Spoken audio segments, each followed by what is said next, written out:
ngayon ay much more na yung makukuha natin. Sabi nga, much more of deliverance from wrath. Sa verse 10, much more of reconciliation through the death of Jesus Christ. Verse 15, much more of God's grace and the gift of Grace through Jesus, right? Yeah, much more of merong grace ang God. Remember, we are saved By grace. By grace. Yeah, by grace we are saved, faith, not yeah. through good works. Okay, but nung ma-justify na tayo, From grace to grace. yung grace na yon, mas na-enjoy natin kasi Overflow. because now we realize God's grace, we knew much more about God's grace. And now the grace is open. We can always come to His presence and ask of this grace. Nung before, ang grace lang natin yung inilig. I heard that. So, yung una, access to grace. Na-justify Just access, tayo. yeah, just But access. now, meron pa more. Much more. Much more. So, Mas natin pangalanan na grace. Yeah. More Grace. okay, so, mas malaki yung benefit. Kasi mas marami na tayo. And on top, the cherry on top. Kasi panay, pasok ka na ng pasok, oh may grace, pwede pa ako, oh by grace, din na, no? Oh Lord, go. Baga may access ka. Kaya never ending kang nagkakasala, kaya overflowing din yung grace for forgiveness. No, it's because when we enter the Christianity, we say by grace. Now, when we go deeper into God's love, you know the grace that you can do that by the grace of God. You are like more abundant in grace because you know that in everything you have, like it's all by the grace of God. That's why the grace is abundant and abundant when you are living by the grace of God. It's better. Kasi diba before, nung makasalanan tayo, we are saved by grace. Pero diba binasa natin kanina, we have access through grace where we stand in now. Nakatayo tayo sa gitna ng grace. Because your grace, when you accepted Christ, Jesus Christ in the beginning, is different grace that when you are living In the faith. right now that you are deeper in Your relationship, yeah. Kaya pala sa Tagalog ang sabi, sa awa ng Diyos. Yeah. Di ba madalas yung word na yun? Kasi yung word na yun, yung grace, di ba? Awa. Gracia. Oh, Gracia. pala, yeah. Not Gracia from back in Quiapo, ah. Magkaiba yung gracia sa awa. Ang gracia pala, grace. Grace yung awa. Ayun, gracia pala. Okay, verse 17. Oh, verse 17. Lesser to greater, the much more of the Provision of grace and of the gift of the righteousness reign in life through the one man, Jesus Christ. the much more of the believers reign in life. Sino gusto mag-explain? Ano? Ayan. Verse 17, let's Verse see. 17, the much more of the believers reign in life. Bible commentary time. What's your version? And is that NIV? Anong verse? ESV. 5:17. Kasi sa NIV kasi provision. Provision. Kaya pala Both times provision. Ano mo? Yes, there's provision here in mine as well for Ano the. sagot mo? Much more of the believers reign in life. So provision sa NIV. No. Meron din siyang that reign through that one man. Yeah, that's one I Yung have. reign ang gusto mong Righteousness reign. Kasi sabi niya, the much more of the believers reign in life. Yeah. Basahin ko sa Tagalog. Sige. Actually, Tagalog yung Bible ko. Yung reign, naghari. Sa pamamagitan ng pagsuway ng isang tao, To the death woman. hari ang kamatayan. Ngunit Tagalog. sa pamamagitan din ng isang tao, si Yesu Cristo, ang mga taong pinagpala ng sagana at itinuring na matuwid ng Diyos, ay mag-ahari sa buhay. So pagpapala ng buhay. Under Adam, we experience death. Right. under Christ, Oh, right, good. we experience life. Right. We experience through Christ's reign. We experience life. Through Adam, It was we death. experience Death. death. Because of We sin. reign in death. We reign in death because of sin. So kaya nagkaroon sila ng comparison. In Christ, we have life. In first Adam, we have death. In second Adam, we have life. The second Adam is Jesus Christ. I know what you mean, Ate Del. Yung sinasabi dito kasi na who received God's abundant provision of grace and the gift of righteousness, like how much more will those who receive God's abundant provision of grace and the gift of righteousness, dyan lang yan, we experience God's provision of grace and the gift of righteousness through life that God has given us through the life of Jesus Christ. Yun ang ibig sabihin na. Ayun nga, through Christ. Yeah, yun ang sinasabi ni. Pero yung pagkat we have life. you know, na pag-understand ng na ito sa gift of grace and the gift of righteousness through the reign in life through Jesus Christ. Parang si Adam, yun yung pattern na sinusundan nila before. Because the Old When Testament, yeah. Jesus came, eto na yung susundan nating pattern. Mamaya maaga pa naman. Mamaya maganda yun. Maganda yung tanong ko yung mamaya. Okay. Okay. So teaser. Oh, verse 20, the last one. Much more of. Verse 20, much more of. Husbands might increase, but we're sin increased. Grace increased all the more. Okay, grace all the more. So sabi nga, sa verse 6, for while we were still helpless, at the right time, Christ died for the ungodly. Okay, yun sinners yun. Another great reminder that we are weak and helpless to save ourselves. Di ba yung parang sa first Romans chapter 3 and 4, those were the reasons. Doon sa chapter 3 and chapter 4, we discuss all the reasons why we need someone to save us, right? Now, eto na, si Jesus Christ died to save us. Okay.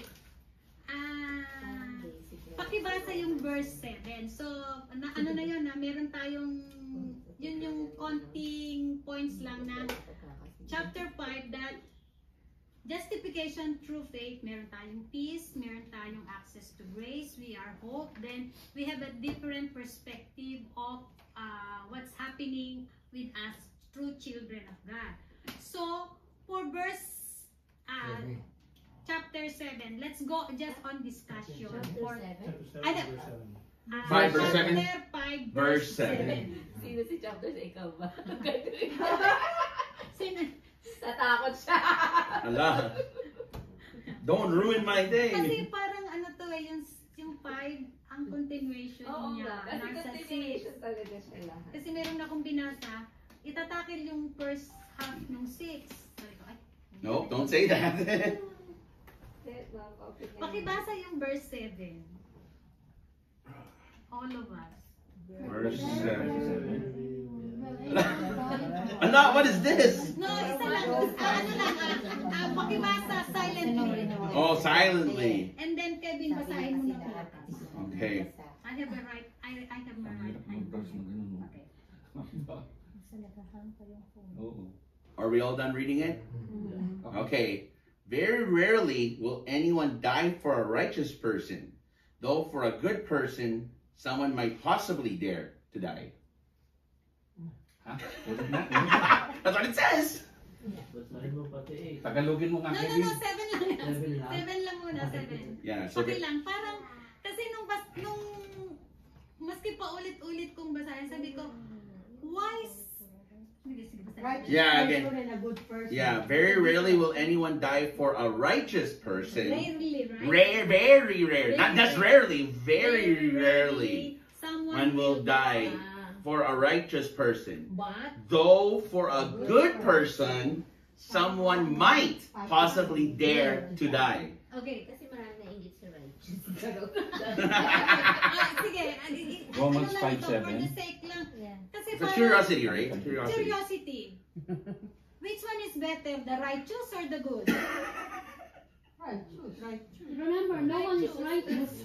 Yeah. No, righteous na tayo dito. Once we accept, di ba, sa Romans, di ba yun yung parang... Yeah. Pero hindi Where tayo we yan, hindi justify. yan, hindi Whose yan. righteous is It's this? just like Paul is saying, pwedeng may mag-alay ng buhay for a good man, but very Rarely would they do that. Oh, to the right. Okay, To the righteous, so which yes. one is better, a righteous or a good man? In this context, I would say it's a good man. In this context, the context. Okay. I think I don't know. I'm actually going to see my Bible commentary. I'm curious to see what the Bible. Righteous. Oo, nako ko na. You see what I mean, Bernie, right? If you are the person, Who's going to die for that are person? you willing to give your life for a righteous or a good man? So good, man. I say good man. Pwede sumagot. Yeah, Pwede, God. pwede. Sagutin mo, sister Deb. For one will hardly die for a righteous man. Though perhaps for a good man, someone would dare even to die. Parang ang hirap magpakamatay. For someone who's so holy. Teka. Oh. Wala May muna. Tagalog version. Oh, here we go. This is the Hindi pa nakuha.